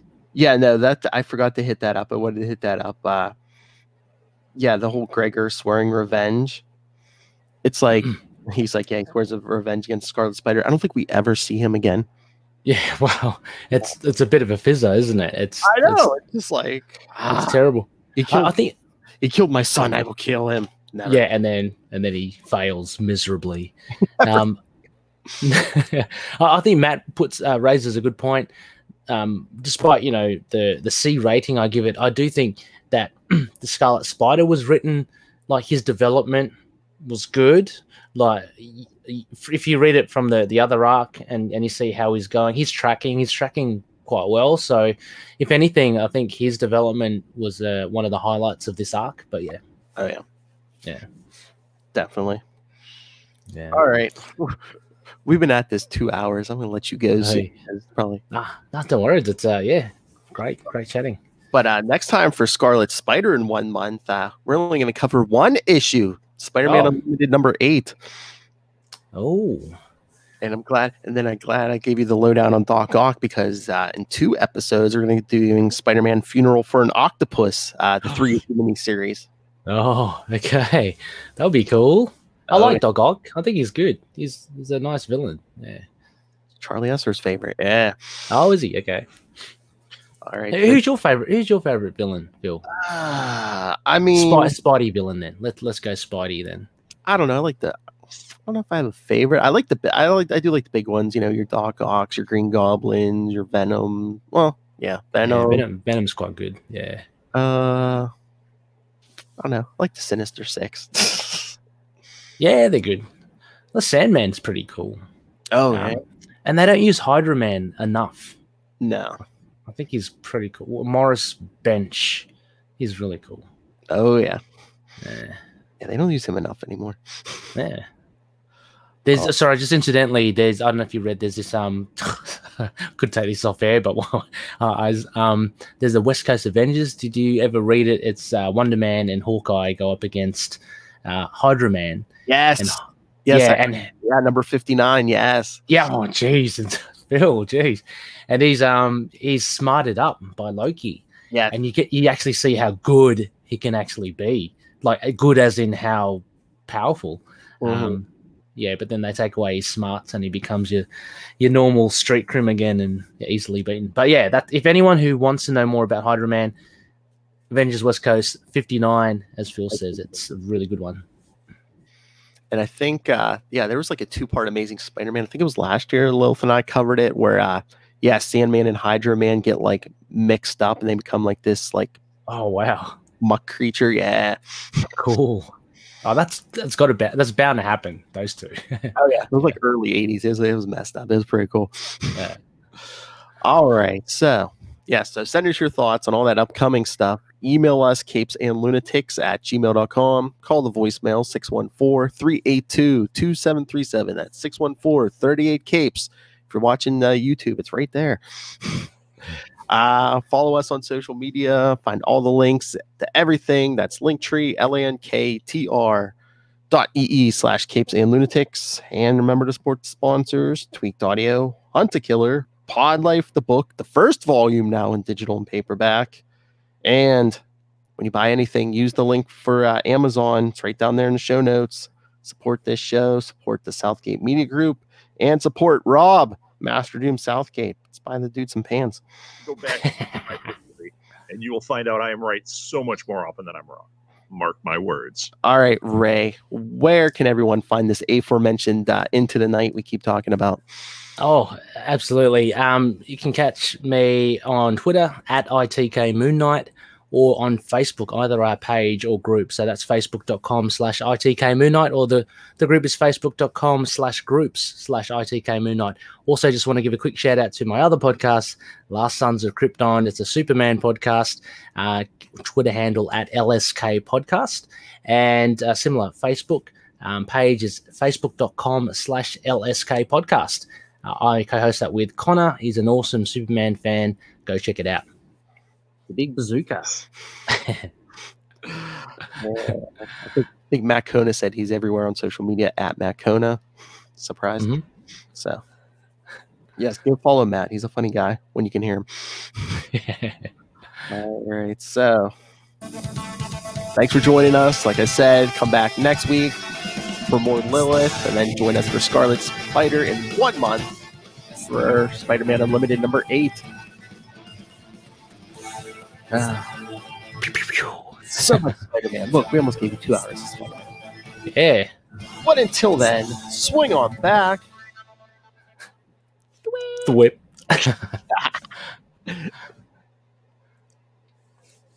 End broadcast.